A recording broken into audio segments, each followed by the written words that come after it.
Matthew, Mark, Luke, and John, my friend, they wrote between 90 to 110 years after Jesus. Paul wrote between 50 and 60 years after Jesus.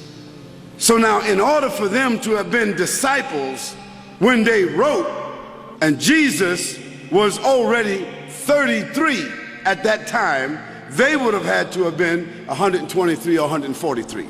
Matthew, Mark, Luke, and John, they were not disciples. Secondly, I ask you, Matthew who? Mark who? Luke who? John who? How could four people that wrote separately, all of them forgot to write their last names?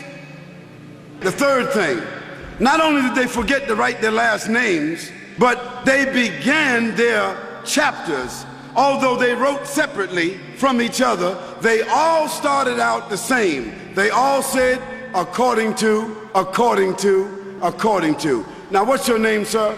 Paul. If you wrote me a letter or wrote your wife a letter, would you write according to Paul? No, you wouldn't.